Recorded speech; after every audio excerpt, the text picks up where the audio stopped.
మాతృదేవో భవ, పితృదేవో భవ. నేను మీ శ్రీధర్. నా సెల్ నెంబర్ 9295909819.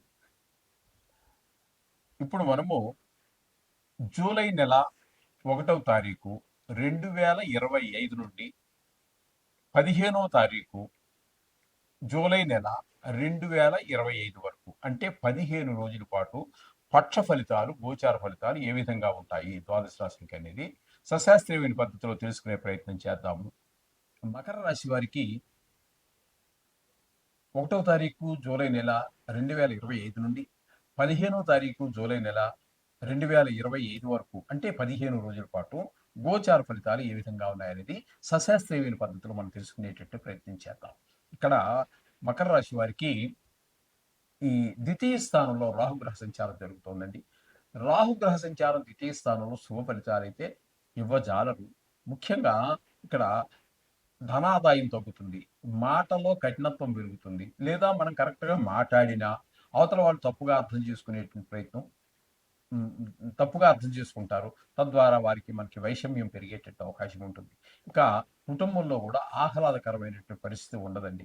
ఈ విధమైన ఫలితాలన్నీ ద్వితీయ స్థానంలో రాహుగ్రహ సంచారం వల్ల కలిగే ఫలితాలు. ఇకపోతే తృతీయ స్థానంలో శనీశ్వరుని యొక్క సంచారం జరుగుతోంది.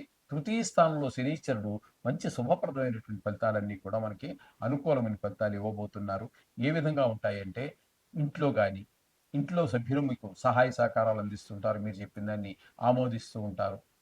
అలాగే ఇంటి చుట్టుపక్కల ఉన్నటువంటి వారు, మీరు ఉద్యోగం చేసే స్థలంలోనూ, వ్యాపారం చేసే స్థలాల్లోనూ కూడా అన్ని చోట్ల కూడా తెలుసున్నవారు, కొన్ని కొన్ని సందర్భాలలో తెలియని వారు కూడా మీకు సహాయపడేటువంటి పరిస్థితులు కనపడుతూ ఉంటాయి తృతీయ స్థానంలో శనీశ్వరుని యొక్క సంచారం వల్ల. తద్వారా మీరు ఒక మెట్టు అభివృద్ధి చెందేటటువంటి అవకాశం కనపడుతూ ఉంది. ఇకపోతే పంచమ స్థానంలో శుక్రగ్రహం యొక్క సంచారం జరుగుతోందండి. ఇది ముఖ్యంగా మీ సంతానం మీద మంచి ప్రభావాన్ని చూపిస్తుంది. తద్వారా వాళ్ళకి బుద్ధిబలం బాగా పెరుగుతుంది. అలాగే పంచమ స్థానంలో శుక్రగ్రహం యొక్క సంచారం జరుగుతున్నదండి. పంచమ స్థానంలో శుక్రగ్రహం యొక్క సంచారం వల్ల ముఖ్యంగా మన సంతానానికి మంచి శుభప్రదమైన ఫలితాలు ఇస్తున్నారు. వారి బుద్ధిబలం పెరుగుతుంది, మంచి స్నేహం చేస్తారు, చాలా వివేకంగా ప్రవర్తిస్తూ ఉంటారు.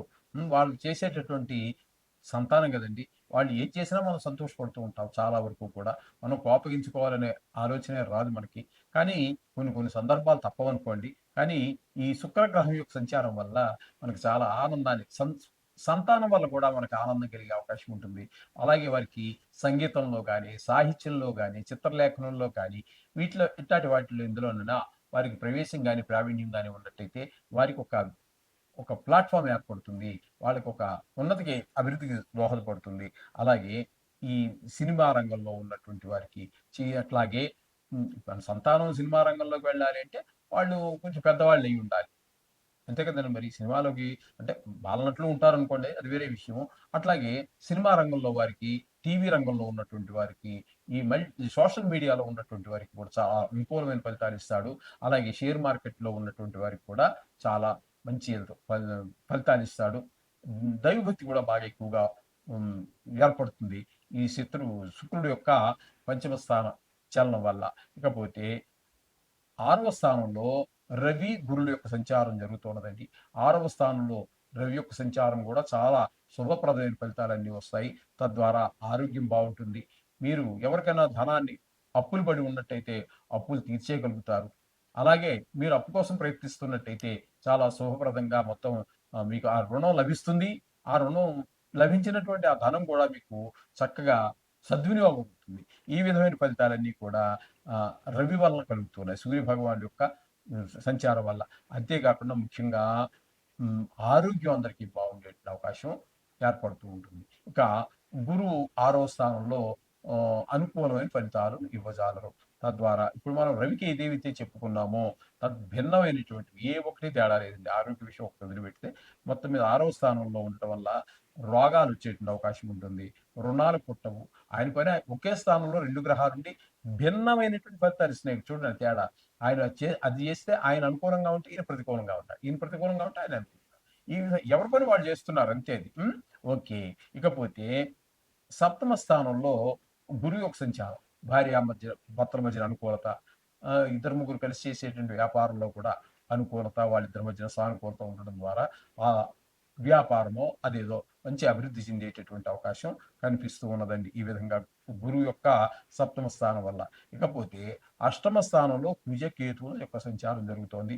అష్టమ స్థానంలో వీళ్ళిద్దరిలో ఒక్క గ్రహం ఉన్నా కూడా అక్కడ మనకు కొంచెం చెడు ఫలితాలే ఇస్తారు. అలాంటిది ఇద్దరున్నారు కాబట్టి కొంచెం జాగ్రత్తగా ఉండవలసినటువంటి విషయం. అలాగే ఆప్తుల్లోనో, పెద్ద దగ్గర మన బంధువుల్లోనో బాగా మన శ్రేయోభిలాషులకో, ఎవరికో వాళ్ళది సంబంధించినటువంటి దుర్వార్త వినటము, అట్లాగే పెద్ద దుఃఖం కూడా మనకు కలిగే అవకాశం ఉంటుంది. హఠాత్తుగా ధన నష్టం కూడా జరిగే అవకాశం ఉంటుంది. పరాభవాలు పొంది, అవమానాలు పొందే అవకాశం కూడా ఉంటుంది. కాబట్టి చాలా జాగ్రత్తగా వ్యవహరించవలసినటువంటి విషయం ఈ కుజ కేతువుల విషయంలో. విన్నారు కదండి!